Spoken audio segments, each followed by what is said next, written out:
don't have an intro. Dang it.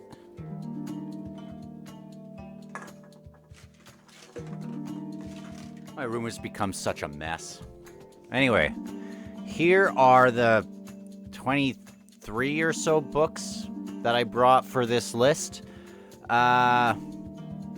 This year, I have a big list of books that I DNF'd for a variety of reasons. So I think I'll maybe go through those ones first, and then I'll rank the ones that I did get to.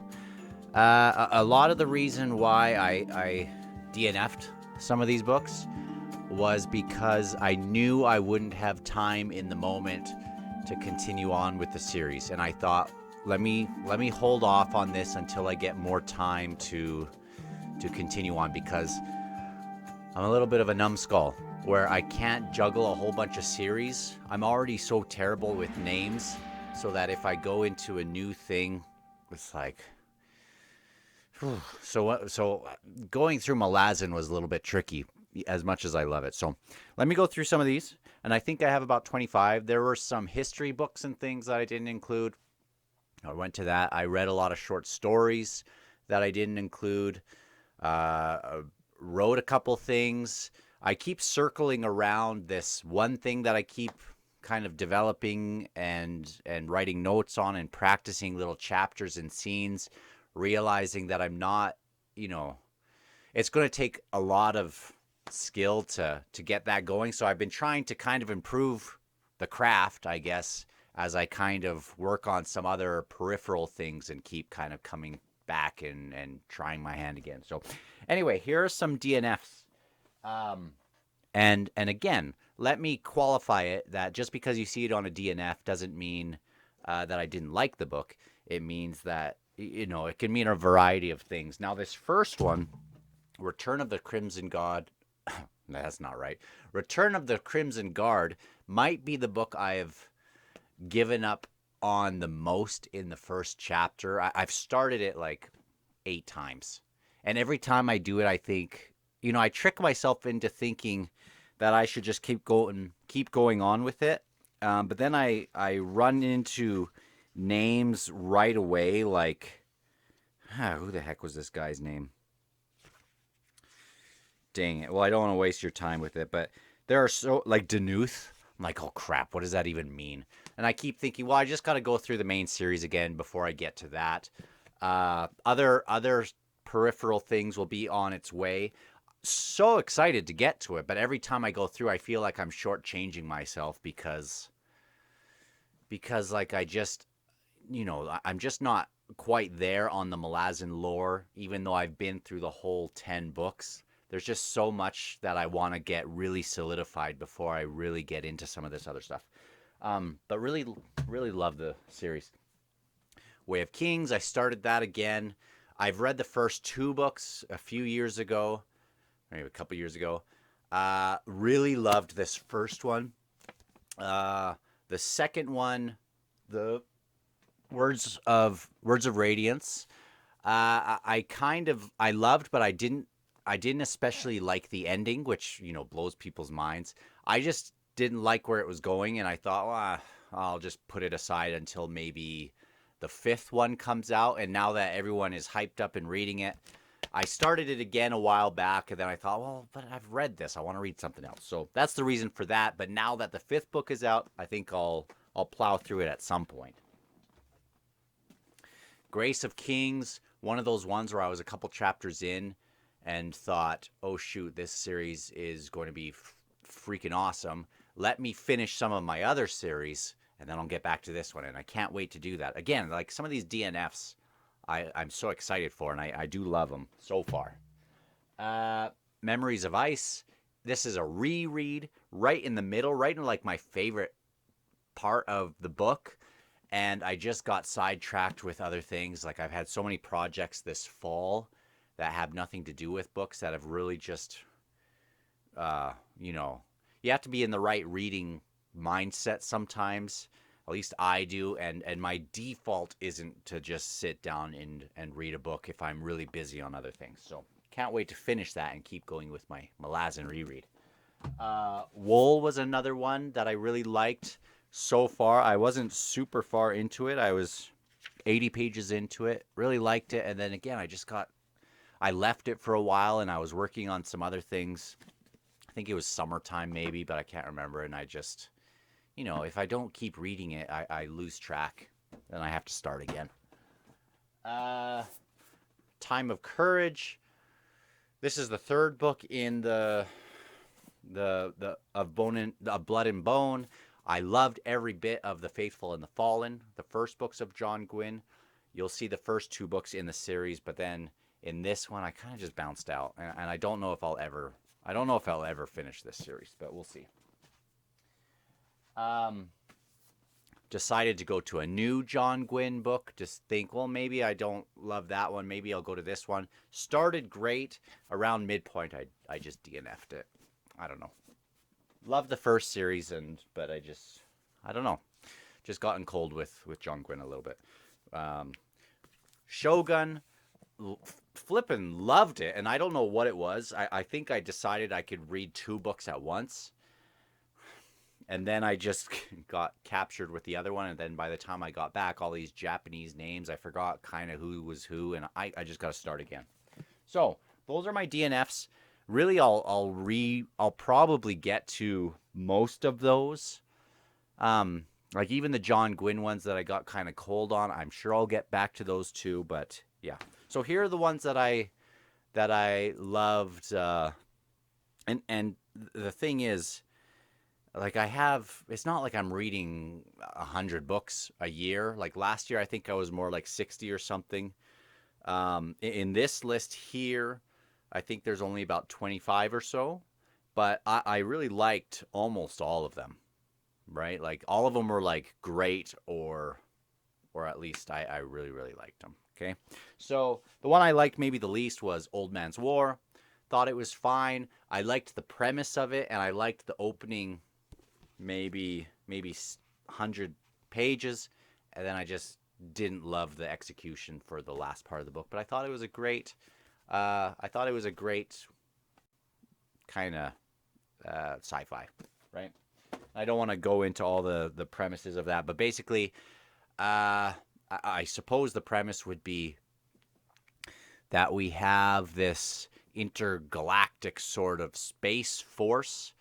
And to be a part of that, usually at the end of one's life on Earth, you can sign up for that, and they can kind of, I don't want to say how they do it, but they can almost give you new life by revitalizing kind of, I want to let you find out how that kind of goes, even though I'm sure you'd find it right on the cover, but I'm a little sensitive about spoilers. But basically, you give up your old life on Earth, and then you're involved with this new one where you feel like a kid again. You feel like you have all this energy back again because of it's a sci-fi, but you don't last very long, and then away it goes. So, A Time of Blood. This is the second one in A Blood and Bone. I got really cold. I don't know what it was. If I was just in the wrong headspace. But I got really cold on the series about halfway through this, and then I just kind of pushed through. Maybe I'll reread from the start. You'll see the first book on the list somewhere. Another one that I was kind of disappointed with, which I know it's going to blow people's mind because people love this, at least the first book, The Lies of Locke Lamora. I really liked the first part of it. I kind of lost interest, but I still pushed through. And I went and did it kind of the immersive read where you listen with people mentioned to do that, and I thought it was fine. But whenever I do that, I realize that I'm listening. I start more listening and passively reading, and I realize that I'm not a good listener, and then I miss a lot. So the way that I can read that actually makes most sense is to have no audio. Eye of the Needle. I really liked this. I love Pillars of the Earth. I decided to go with a different genre for Ken Follett. It's a World War II sort of espionage thing. It's a classic. I think it's great. When it just came out, I think you can understand the craze when it just came out. It's a very, very well-regarded sort of bestseller. Maybe it feels at this point like I've seen other thrillers that I like more. Maybe feels a little dated, but it was still fun. Uh, the Morning Star. I finally got to the end of Red Rising. I reread the first two books. I think I reread Red Rising actually in December last year, so it won't count. And then we'll have Golden Sun. I didn't love how it ended, but I really like the series, and I'm sure I'll eventually get to. I'll keep going with it. Okay. Uh, Number 20 or something, or number maybe 18 or something. I'm sure we'll catch up. Let me see. 1, 2, 3, 4, 5, 6, 7, 8, 9, 10, 11, 12, 13, 14, 15, 16. So I think this is 17. Dune. It was my first time reading through it. I read it so I could watch the movies. Really love it. Again, if this was about the best books, this would be a totally different ranking, but these are the books that I enjoyed going through the most. So that's a very big distinction, all right? I really liked Dune. There have been some other things in other sci-fi, in other worlds, such as some that will come up. One especially that I'd like more than Dune, but you know it's a classic. Has an interesting way of writing where you almost like where you know what's in the heads of everybody, and it's pretty heavy-handed in that way where it almost doesn't keep enough secrets from you. But I do like it. Okay, my first time reading through that. Uh, and this will bother a whole bunch of people that I actually liked my time more with this than Dune. The Adventures of Huckleberry Finn. Uh, it had to do with the writing style, except for some of the word choice, that I was writing something with. So I read through this again when I was younger. I would do, uh, Huckleberry Finn and Tom Sawyer scenes, like performance wise and stuff. And anyway, another one. I found this little number in my parents' book closet that I didn't know about. Educating the retarded child. You know, I'm the last of 8, so I don't know when they got this. I have my guesses of maybe who this is for. Thought it was fine. Yeah. So, continuing on. This is the first side story. Let me get rid of this. This is the first side story in the Sun Eater series, which I really, really liked. And I guess this would be number 15 or something. Let me count this again. I'm sorry, guys.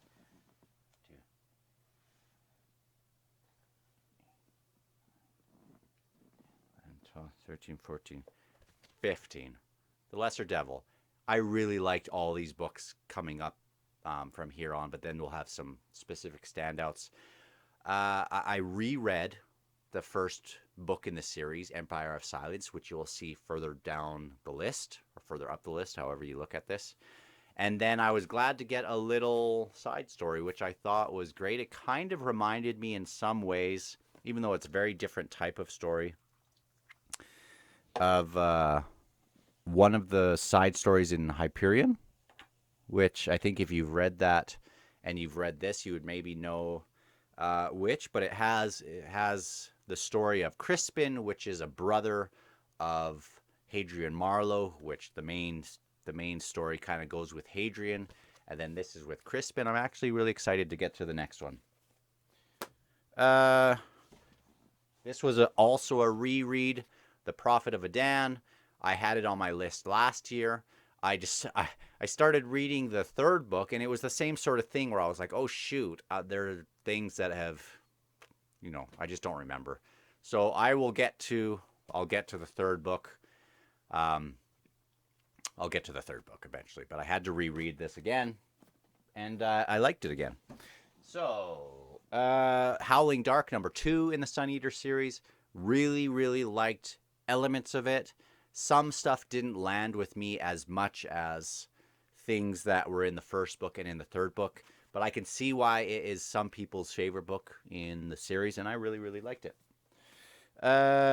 This is the definition of my sci-fi comfort food. Again, this is a reread, Rendezvous with Rama. It is a very atmospheric book, which when I think of books that I really like, obviously it's ones that we can get sucked into. Some people get sucked into different characters. Um, some people get sucked into an amazing plot. I like atmosphere. For better or worse, I find amazing atmospheres interesting. I could almost have nothing going on and just whatever. I like this book. Number two, my favorite of the Red Rising series. This was a reread, and I actually did that immersive read. There was a dramatized version audiobook. One of the few audiobooks I decided to get. This dramatized version, I loved it. It was super fun to read along with this. And as I was driving, sometimes I wouldn't have this with me, but I'd keep it going, and I really liked it. Really, really liked the first book in of Blood and Bone in the series. I thought it was a great start. I loved the concept. I loved what it was building.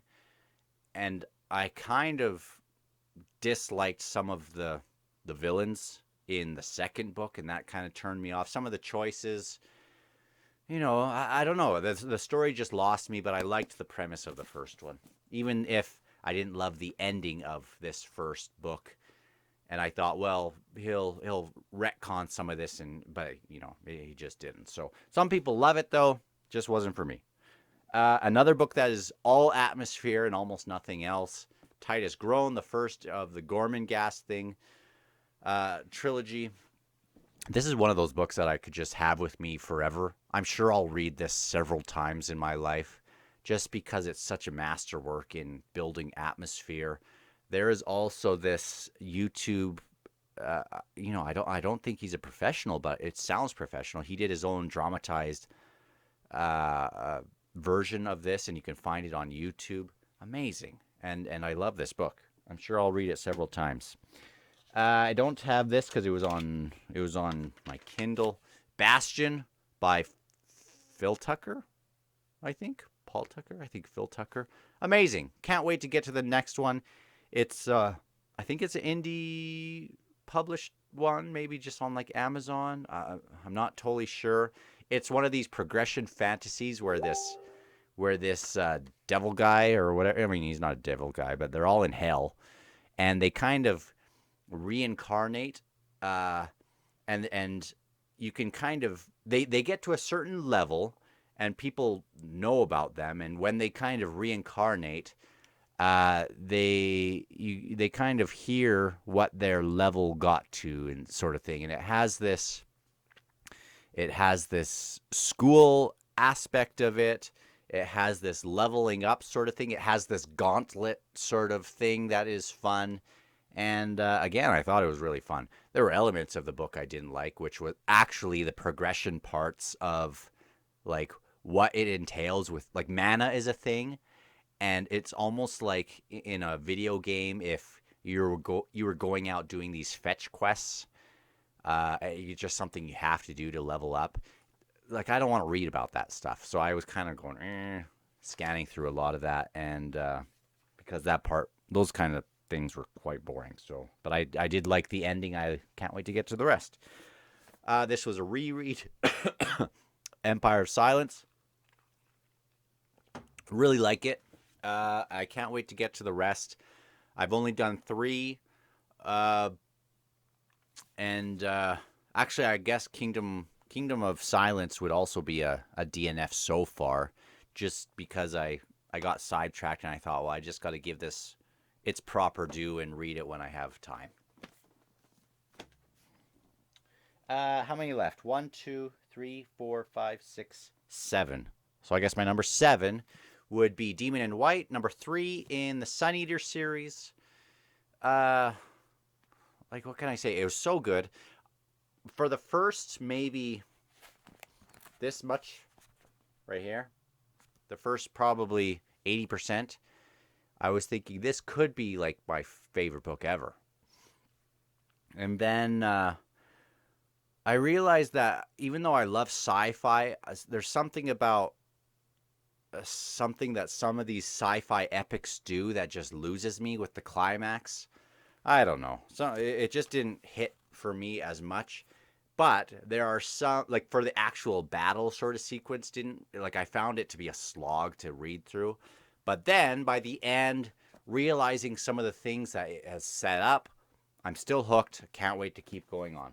But just some of these climaxes just don't land as much for me. 1, 2, 3, 4, 5, 6, something like that. House of Suns. I loved this book. Probably won't be for everyone. It has so many amazing ideas for a very smart sci-fi about these clones that these clones go out and they like based on one person, and I can't remember if there's 1,000 of them or like 10,000 of them or something, but they go out to all these different areas of the universe, and then once every something like 100,000 years, they come back and have this conference sort of thing to see what they have discovered and da da da da. And none of them quite know. Like there might be a real one of these clones out there, but no one would know who it would be. They get in like these relationships, like romantic relationships with themselves sometimes, which is like really weird. Uh, and I don't think there's another one, but I think maybe another one might be in the works as a sequel. Maybe I got that wrong, but I would love it, and I can't wait to get to it again. It has this chase scene, this intergalactic chase scene that lasts like thousands of years, because they just live for so long that it's really interesting. Before we get into, I can't. It's so embarrassing. I have to count every time. Maybe that book was for me that I found it. Okay, 1, 2, 3, 4, 5. Before I get into that, what I'm reading right now, because I've been reading more short stories, I've been reading Bradbury's The Martian Chronicles, which I don't know if it is short stories necessarily. So far, I'm quite early on. It has almost from the Martian perspective, like this first contact of people coming from Earth to Mars, and it's like violent and wild, and it's actually been fun. It's the same author that did Fahrenheit 451. It's a short book. Another one I've been starting and getting back into. This was a DNF earlier on, but then I decided to keep going with my Malazan reread. But now I'm sticking with this one again for good. I really like it.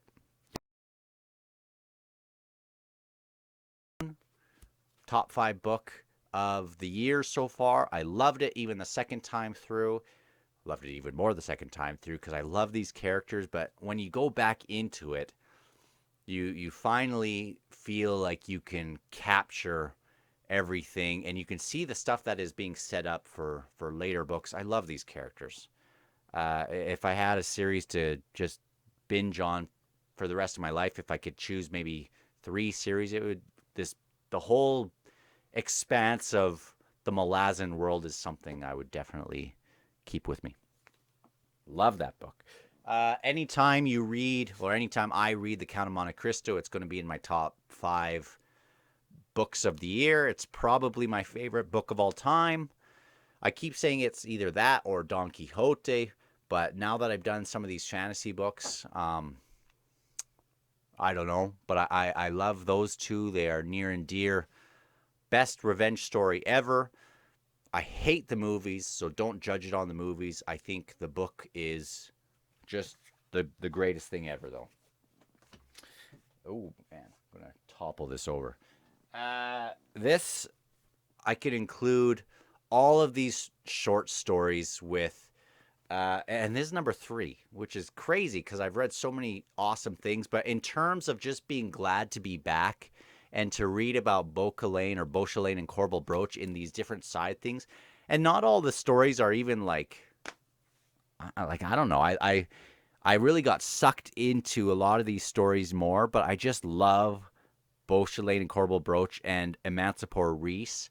If I had to say some standouts, I really liked the first one, but I think my favorites were what's the boat one? The Lees of Loch. No, that's the Lies of Loch Lamora. What the heck is it? Shoot. But it is something like that. The Lees of. It's not the Lees of Blearmouth. It's the second one. Second one in the first volume where they're on the boat. It's hilarious. It's like this slapstick haunted ride through, like, now that they're on the boat.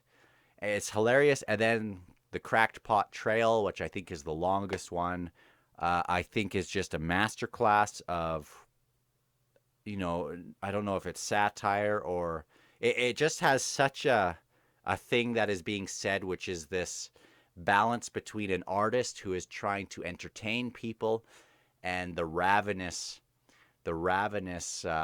people that are consuming these books. That if you wrong them once, like think of me loving John Gwynne, and I love the first series, and I felt not entertained enough, and then it's like I have this sour feeling in my mouth, which I shouldn't have. It could have just, but it's the same sort of thing where in that the Cracked Pot Trail, uh, as they're on this journey in across the desert or whatever it ended up being, basically the way that these storytellers can keep alive is by telling the best story. It's like the Tales of Arabian Nights.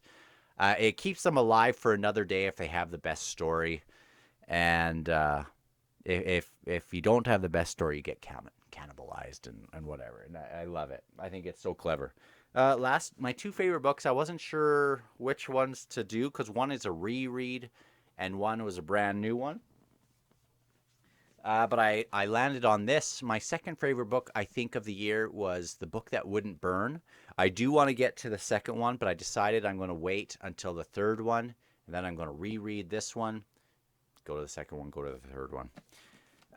Really looking forward to that. It really blew me away.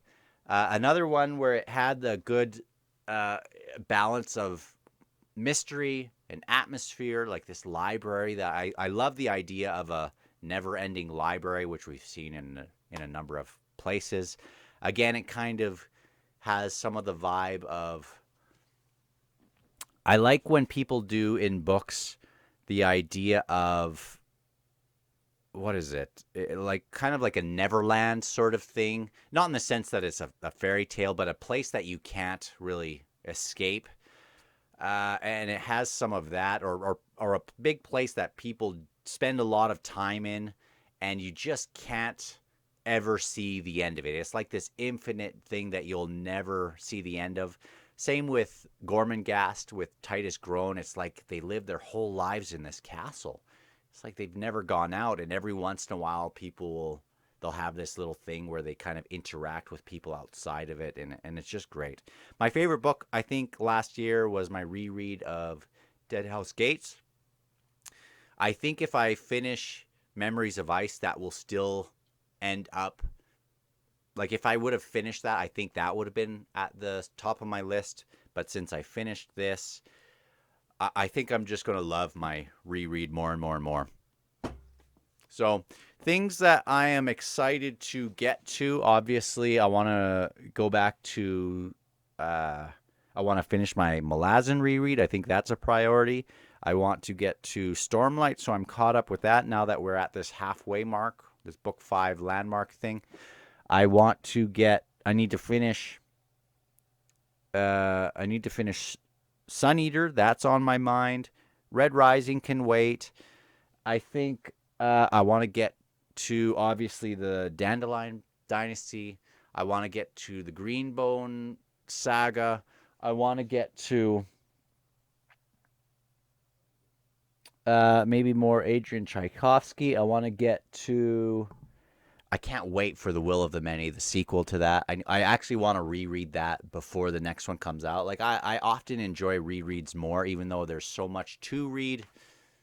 I like rereads. So anyway, what have you enjoyed? What do you disagree with? Obviously, if I was going to say what are the greatest books, like, of all time, I would have had a lot of other things maybe above some of these short stories, and I would have rearranged some stuff. But these are the things that just impacted me this year.